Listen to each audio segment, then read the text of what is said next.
VigilanteWilliamson here, and I have tried to do this fucking video like 3 or 4 times. I finally get the fucker done, but I take my time editing, and fucking Jalen Higgins gets hurt. And you might say, he's a second-year receiver. Why does he matter enough to change this fucking thing? And maybe I'm not gonna do a whole new video. I'm not doing it. I'm keeping the video. I'm realizing this as I stream or as I record, and I'm gonna just keep it all. I'm not doing a new video, but this does change my opinion of the AFC South, right? Because I don't think CJ Stroud is a great quarterback. I hope he proves me wrong, but I don't think he is. I also think he is a shell-shot quarterback, and that hasn't been talked about. Except I think maybe All Pro Sports is the only person who's mentioned, hey, he's had concussions, plural. And he hasn't had the best offensive line. And he hasn't had the best. I did the CJ Stroud video and the CJ Stroud video. My point is this. Even if Higgins wasn't going to have a breakout year, he was good for at least 600 to 800 yards, 4 to 6 touchdowns. Just being a decent starting receiver in the NFL, that's the amount of production he's going to get. Well, now the whole receiving thing for the Texans, who already have an offensive problem, has gotten worse. Therefore, there are going to be times where I mention both the Texans and the Jaguars. That is not the case. It is only the Jaguars. They are now the favorite. I still think the Texans will make the playoffs, right? But unless, the only caveat is unless, because I don't know Noel's, I know he's hurt, or he was hurt for part of training camp, part of preseason. If he can break out, and or Tank Dell can break out, or they have a top 5 running game, unless one of these things is true, you can disregard everything I said about them winning this division. They will not win this division. This division is going to the Jacksonville Jaguars unless they implode. They can implode and fuck it all up, but with the way their offense and defense is, and if this offense can live any core to its potential, and it was still like a top 10 offense, I say it in the video, I think it's 6. They were able to still do that. I don't see. This team needed all the help it can get on offense. As good of a defense as it's going to be, because if Nick Caley knew what he was doing, they would have replaced Joe Mixon. They would have put everything into the running game last year. They didn't. They thought Nick Caley, because there's the super Patriot way. If you're local, you understand it. They just think the Patriot way was Tom Brady. It works when you have Tom Brady. You can literally have subpar offensive talent, and Tom Brady will turn Julian Edelman into a Pro Bowl receiver because he's Tom Brady. Every quarterback can't do that. You cannot use, we're just going to throw some rookies and Christian Kirk, and now we have a good receiving core, especially when your quarterback, when we talk about CJ Stroud, his best year was when Tank Dell and Nico Collins were both going. Tank Dell, God bless him. We'll see what he is after a catastrophic injury. Nico Collins is always, not always, but he has a lot of injury issues. This receiving core was already on something. Now, here's another caveat before I cut this out and get into the original video. If they can make a trade and get a receiver in, even before the deadline, we saw again Jacksonville, what they were able to do with Jacoby Myers at the end of the year. So if they can get a receiver in by the deadline, then you can go back to this and say, okay, they still can compete for the division, be a Super Bowl champ. I kind of thought they were going to be better than Jacksonville, but they could not have anything like this happen to their offense. They can't just lose their second receiver and be cool. Because they need everything they can get offensively, and CJ needs everything he can get. I think his receivers are the reason we thought he was good in the first place anyway, and he hasn't had a receiving core like that since. Not without them trying. Second year they brought in Diggs. They tried. Didn't work. Third year, they really didn't care. You know what I mean? They just thought, okay, they brought in Christian Kirk.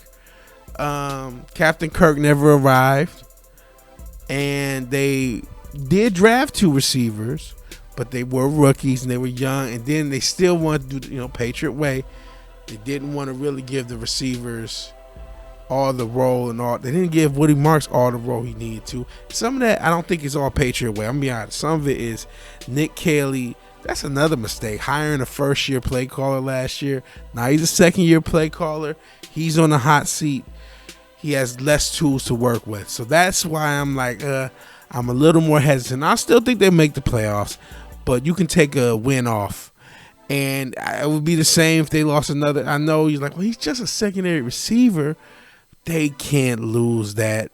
They don't have there's not enough talent for them to lose one of their talented players. I'm expecting him to break out. I need him to break out. I really needed Higgins to have like 1,000-yard season for 7 or 8 touchdowns. That's what I really needed him to do.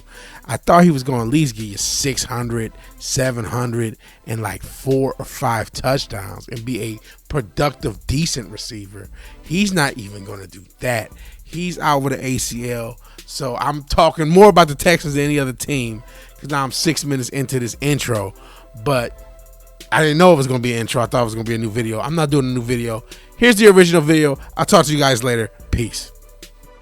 Vigilante Williamson here with a very simple question, and that is, who's the best team in the AFC South? Listen, the AFC South is an interesting division.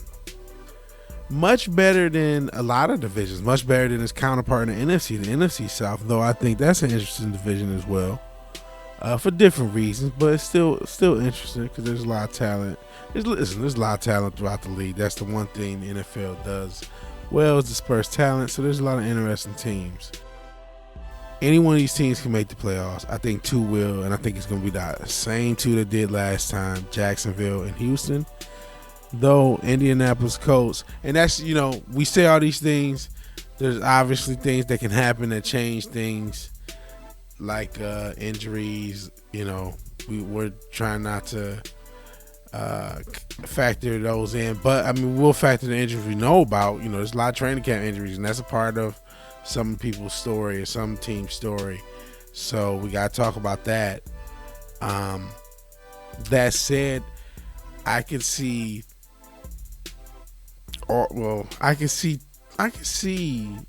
I guess there is an alternate universe where all the teams make the playoffs. That's not what I would predict, though. That's not what I'm going to predict. It's going to be between the Jags and the Texans, and I'll talk it out, and we'll see. Because I think either one of these teams could win a Super Bowl. I'm not saying they will, but the conditions for them to win the Super Bowl are a lot better than a lot of teams. They're in the top 10 teams, both of these teams, to win the Super Bowl. Believe it or not, I don't think people are giving Jacksonville, because I don't think everyone knows what they're looking at with the receiving core. They have a lot of talent at receiver, and they have a quarterback that's finally starting to come into his own somewhat. They can be one of the best offenses in the league, and they kind of were-ish, especially late in the season. So Jacksonville is a lot more deadly than a lot of teams, and a lot more deadly than a lot of people think. Now, I know another thing with Jacksonville is a lot of people talk about, the turnover thing. So I'm of the opinion, I remember talking to Vigilante about this before last season. We were talking about kind of the new meta when it comes to defense, being a little bit more turnover oriented. That was what the Lions were trying to do when everyone was healthy, and why people aren't healthy. We'll talk about the NFC North when we talk about the NFC North. But, having a pass rush with Aiden, and then you having those safeties, and now they can create turnovers. The Bears create turnovers. The Jags create turnovers. I think that's part of the defensive meta, because you need a super amount of talent spread throughout the team to have what the Texans have. But you can still be a solid defense in some ways. And listen, Jacksonville last year were a top 10 team on both offense and defense. They're a deadly team. They were number 8 defense, with all I'm saying. It was a good defense. It's a good team. And again, I think this offense is going to be better than what they were last year, because now They have Jacoby Myers the whole year. This is going to be a good team. Then you have the Texans. And I was just thinking this, there's been a lot made about CJ Stroud. I made a video on CJ Stroud. He has not had the easiest road as a Texan. There's a lot of stuff beyond his control. We just spoke about injuries. Tank Dell's injury. Well, I think that was the receiver he was most comfortable with was Tank Dell. When he went down, things weren't the same. I think a lot of quarterbacks in this league, not just CJ Stroud, kind of need to be carried by their team. We saw that with Darnold. And shout out to the spy at camp that even your boy has. That's the joy of being local, I guess. Well, actually, whatever. We got a spy at the camp. Apparently, Higgins is balling or has been. I don't know. I don't know the latest, but at one point he was. Okay, once again, editor's note, this Higgins shit doesn't matter because he's fucking hurt. But I know you just heard the 6-minute intro. It's been more intro than this fucking video. But still, I just got to reiterate. I'm going to talk about Higgins. It doesn't fucking matter. If by chance those receivers can carry CJ production-wise, I mean, this team will be like 15-2. They could win. The Texans literally could win 17-0 as a ceiling if CJ were to repeat his rookie year, which I don't think anyone's expecting him to. And I'm not saying that he will or that he can. I'm worried that he can't. I'm worried that he has neurological damage. I hate speaking that. I hope I'm wrong, or if it did exist, that it's healed to the point where he can perform anywhere close to what his potential is. And I think so many people are counting him out. I was like, wait, what if he does? What if he succeeds? Or even gets close? 3,900 yards. Let's say I'm just giving out a fictional stat line for CJ Stroud that would make this 13 and up win team that will at least make it to the AFC Championship, not win it all. If he gives you something like 3,900 yards, 22 to 26 touchdowns, 22. I'll give you know what? No, I'll even go you lower. He don't need that many touchdowns as long as you can get him for the running game. And that's another thing. But I'll give you 22. Let's just say 22 touchdowns. 3,900 yards, 22 touchdowns, 11 picks. If he can do that, that's 2-to-1 ratio. Cool. If he can do that, they'll at least make the AFC Championship. And provided, again, everybody stay healthy, everybody stay as productive as usual. I mean, I think that the Texans were actually the number one defense. Technically, they were the number two. Shout out to Seattle, who I believe was number one. We'll see when we do the NFC West. And even with all their trouble, they were 13th ranked offense. That offensive line wasn't good. Wasn't good for CJ or Davis Mills. And the play calling wasn't good for CJ or Davis Mills. But you know why I fucks with Davis Mills? He does not turn my ball over. I don't understand why not turning the ball over isn't more valued by today's, maybe the analytics. And I get there's something to the gunslingers, right? The guys like a Brett Favre, like a John Elway. John Elway's numbers don't pass the modern day test. Even a guy like John Unitas is more accurate. Like, seriously, you can look him up. And John Unitas is from a way different generation, for those who don't know.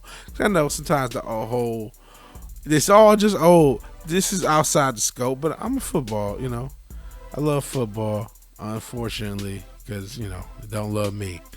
But going back to the Texans, they got the potential to win it all. Now, what do I think is going to happen? I think they'll probably win 12 to 14 games. I don't know who's going to win a division. I feel like the Texans will go further, though. I don't know who's going to win the division, though. I say, how both teams won 12 and 13 games. I can see a similar thing happen this year because these are really good teams, and they still have a lot of what makes them good, right? They still have a lot of what makes them good. So, now the training camp injuries has hit everybody, And let's get into the Colts because they have some interesting injuries when it comes to Alec Pierce and Josh Downs. Because the Colts last year, and I'll try to circle the wagon, so to speak. Shout out to Boomer, not Boomers, but Chris Berman. But Josh Downs and Alec Pierce and Michael Pittman made up for offense that with Daniel Jones and Jonathan Taylor was like 8-2 or whatever the fuck they were at the beginning of the season, first 10 games. And they didn't recover. And honestly, it really wasn't the offense's fault because even when Daniel Jones went down, you had Phillip Rivers come in and give 2 great performances, but they both ended up with losses because the defense. Now, again, you go about ranks. Defense ranked 21st. I think they might be a little worse than that, or at least they were. And that's what makes the Sauce Gardner trade so bittersweet. They went to correct something. They did the right thing. I think they did the right thing. Yeah, it cost draft picks. He got injured, You gotta take that fucking risk when you're that close to. You never know when you can cash one in. See, the thing about why I say there's multiple teams that can win championships, and really any team that hits the playoffs can win championships, because we've seen teams win championships from any spot. I'm not sure about the newest formation, but we've seen wild card and roll teams win. So I know that much. What it's really about is what team are you at that point? Your record is a collection of what team you were throughout the whole season. But sometimes you get really hot, kind of like what Jacksonville did, and kind of like what Indianapolis did at the beginning of the season, like the Texans did at the end of the season. Remember, they started off losing the first 3 games. Everybody here, we was freaking out. And so, but it's how you finish and how you go through the mid too. Not just it's the beginning and it'll, but the beginning and it'll. Holy shit, I'm keeping that. Beginning and ending, but the middle matters too. Pause if I need to pause. I don't know. In any event, the middle is when things start to fall off for the Colts. The team had its injuries. It already has some injuries, and not only that, Shavarius Ward, Sauce Gardner, and Daniel Jones coming back from injuries. Even the special teams coordinator lost a ligament in a preseason game. It's tough work. Looks like some tackles are hurt, so they got to get replacement linemen. Luke Tenta, Nolan Rucci, Laquan Treadwell is also hurt. And yeah, I'm using Google because I can't remember everything. But there's a lot of injuries here, and then they got injuries coming back. And I know a lot of injury is just unfortunately a part of football, and it's tough. And even I talked about the Jags, and Parker Washington apparently may have had some issues. And he's a huge part of the Jaguars. I think with these receivers, they can all do something for the Jags. And I thought with the receivers, same thing for the Colts. Hopefully guys get healthy enough to get playing. again, what you are at the end of the season, what you figure out at the end of the season, and you just get in, you get high, and you too can win a championship. That's why people watch football. It happens enough that you know what I mean, that it's worth watching, it's worth trying to get in. Unlike that's what prevents football from tanking, because it's any given Sunday, right? And you can just collect a few Sundays in the winter, and all of a sudden you're the Super Bowl champ. So if you can make the playoffs, you can pretty much win a championship. But you probably won't, right? There's gonna be teams we know don't do it. And I wouldn't expect the Colts to do it, nor would I expect the Titans to do it. And the Titans are a long shot to make the playoffs. Honestly, so are the Colts. Um, I can see both of these teams being like 5-7 or 5 wins, maybe 7. But I can still see, the Titans. I think they'll be better than the Colts. They may not. It wouldn't shock me if they're not, because they still got a young quarterback.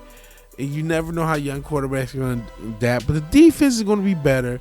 And there's something about having a young quarterback with a pro coordinator, just like happened in my division, again in the North. Caleb Williams, he gets with Ben Johnson, and all of a sudden he's not quite a different quarterback, but he's more refined. He's a better quarterback.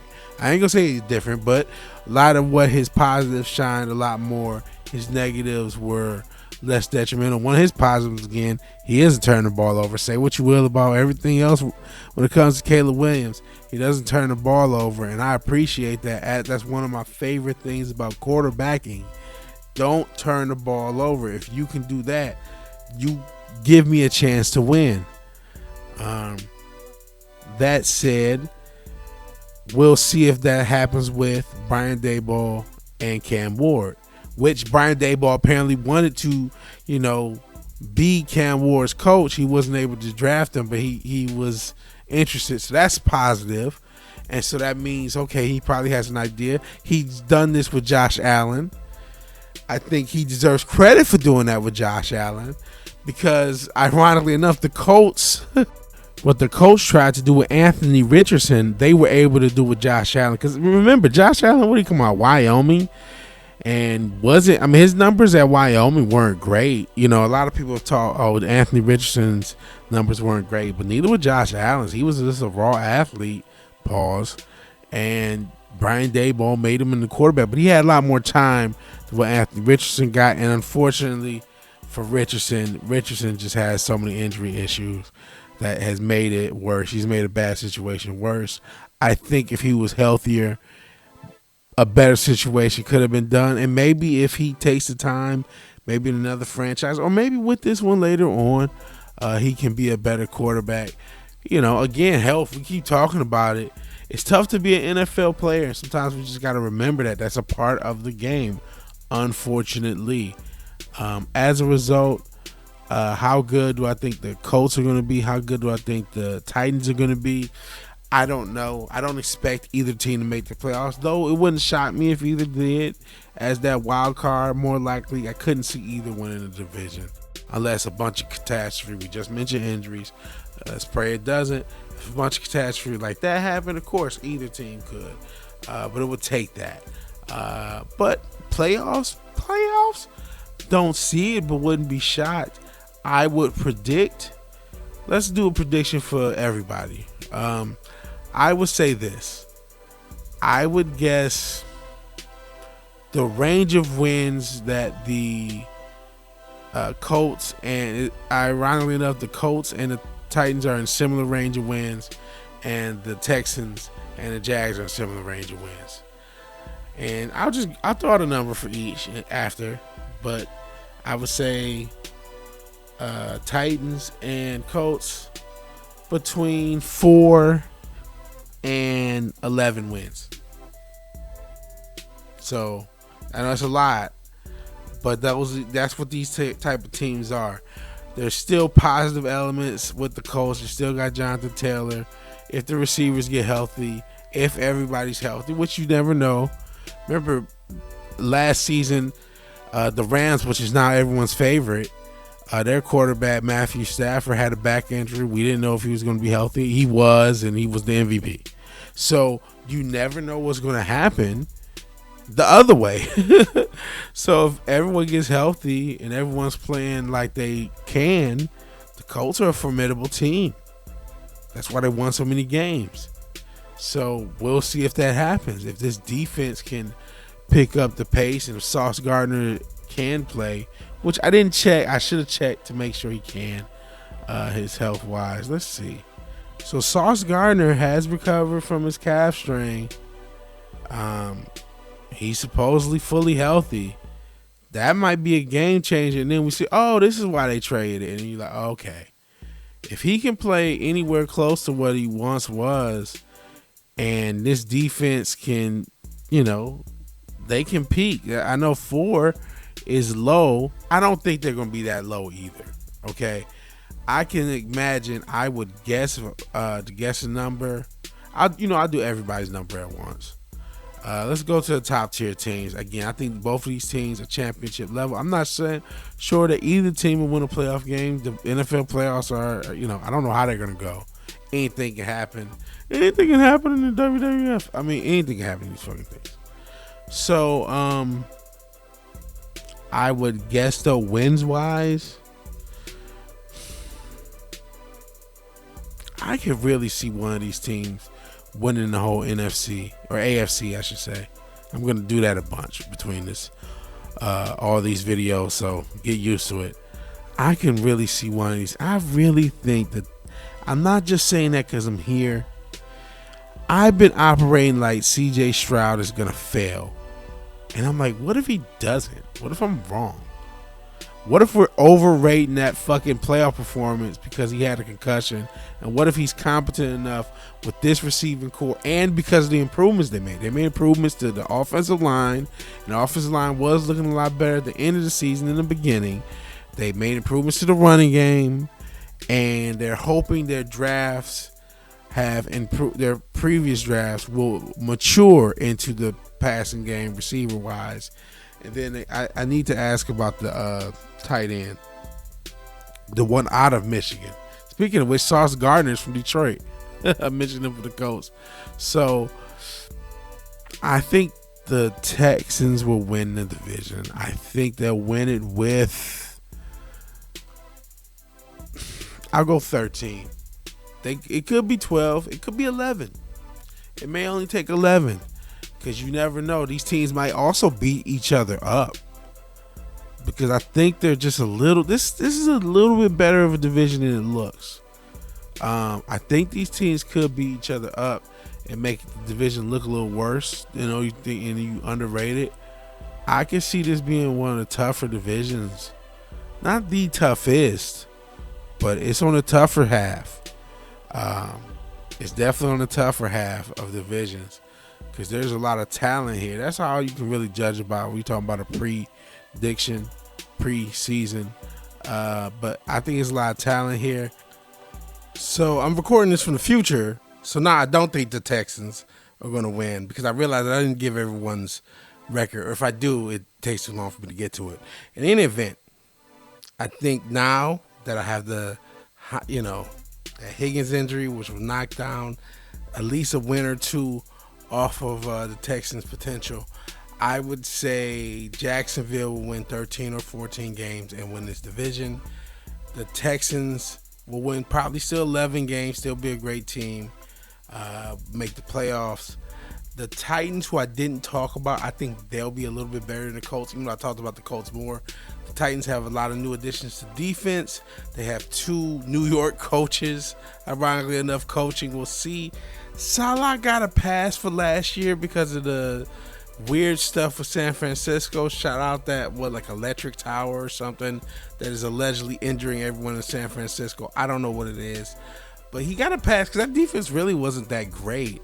But because of the injury, shout out to Aaron Glenn. Speaking of New York coaches, he got the same pass a few years ago with Detroit and then became a coach. Similar thing with Salah for his second stint. I think Cam Ward's going to be a little bit better. I didn't talk about this, so I'm also adding that in. I think Cam Ward's going to be a little bit better than what people expect. He showed me a lot of promise for a rookie quarterback. I think we forgot rookie quarterbacks are tough. That's why we're going to see Fernando Mendoza probably not play this year. It's tough to be a rookie quarterback, especially in this day and age when the defenses are just so much faster. The defenses are faster because everyone's playing a position down. That meta is a different story for a different day. But speaking of defense, Salah's a good defensive coordinator. Dabo's a good offensive coordinator. They have a lot of talent on both that he added in. I didn't mention Carnell Tate. There's a chance that this team can do more.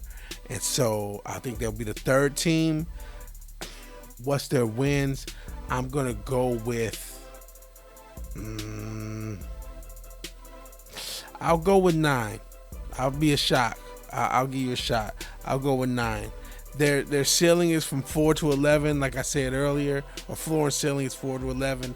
Same with the Colts. The Colts will maybe be 7 or 8. 7 or 8. I don't know. I don't know if they've made some additions too. I just don't know if their defense is going to be good enough. I don't know if the offense is going to be good enough. So it's just I don't know. So I think they're going to be the worst team in this division, but they'll still be solid. They'll still be solid. They'll still win 7 or 8.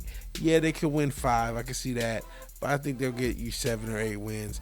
I think this is going to be, like I said, one of the tougher divisions. So that's my thoughts on the AFC South. I'll do the NFC South and all the directions and conferences later on. Thank you for joining. I'll talk to you guys later. Peace.